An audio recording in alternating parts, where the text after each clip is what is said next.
Hey guys, இன்றைக்கி நம்ம சூப்பரான கேஎஃப்சி சிக்கன் எப்படி பண்ணுறது தான் பார்க்க போகிறோம். ஃபஸ்ட்டு நான் ஒரு 250 கிராம்ஸ் சிக்கன் எடுத்திருக்கேன் வித் போன். அதில் வந்து 2 டேபிள் ஸ்பூன் கர்ட் ஆட் பண்ணிக்கோங்க. இஞ்சி பூண்டு பேஸ்ட்டு 1 டீஸ்பூன், வெறும் மிளகாத்தூள் 1 டீஸ்பூன்,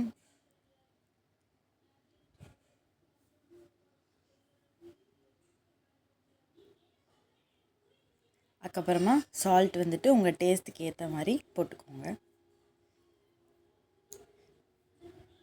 அதுக்கப்புறமா இன்னும் கொஞ்சம் நமக்கு ஸ்பைஸியாக இருக்கிறதுக்காக பெப்பர் வந்து பவுட்ரு பண்ணி போட்டுக்கலாம்.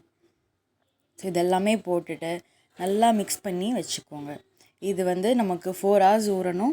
ஓவர் நைட் ஊறினாலுமே நல்லாவே இருக்கும். ஸோ இது நான் வந்துட்டு ஒரு 6 hours கிட்ட வந்துட்டு ரெஃப்ரிஜரேட் பண்ணி வச்சுருக்கேன்.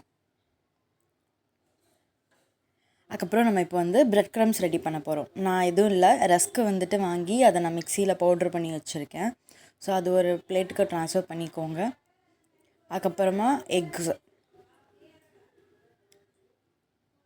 ஸோ இந்த பிரெட் க்ரம்ஸில் வந்துட்டு 2 டேபிள் ஸ்பூன் இல்லை 3 டேபிள் ஸ்பூன் வந்துட்டு நம்ம அரிசி மாவு போட போகிறோம். நமக்கு சிக்கனுக்கு நல்லா கோட்டிங் கிடைக்கும். ஸோ அது எல்லாமே நல்லா பிளெண்டாக மிக்ஸ் ஆகணும். அதுக்கு மேலே மைதா ஒரு 2 டீஸ்பூன் போட்டு நல்லா மிக்ஸ் பண்ணி வச்சுட்டு ரெஃப்ரிஜரேட் பண்ண சிக்கன் வெளியே எடுத்து வச்சுட்டு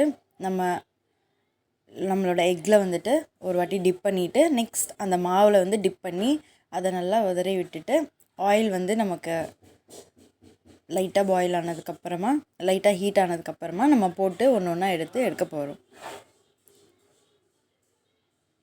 சால்ட்டு நான் மேரினேட் பண்ணும்போது போட்டேன், நான் சொல்ல மறந்துட்டேன். ஸோ நீங்கள் சால்ட் வந்துட்டு உங்களுக்கு எவ்வளோ வேணுமோ அவ்வளோ போட்டுக்கோங்க. சால்ட் அண்ட் ஸ்பைசி உங்கள் டேஸ்ட்டுக்கு ஏற்ற மாதிரி. ஸோ இந்த மாதிரி நல்லா கொஞ்சம் டார்க் ப்ரௌன் வரும்போது எடுத்துக்கோங்க. ஸோ நம்மளோட டேஸ்டியான கேஎஃப்சி ஸ்டைல் சிக்கன் ரெடி. நம்மளோட டொமேட்டோ சாஸ் வச்சு நல்லா சர்வ் பண்ணிக்கலாம்.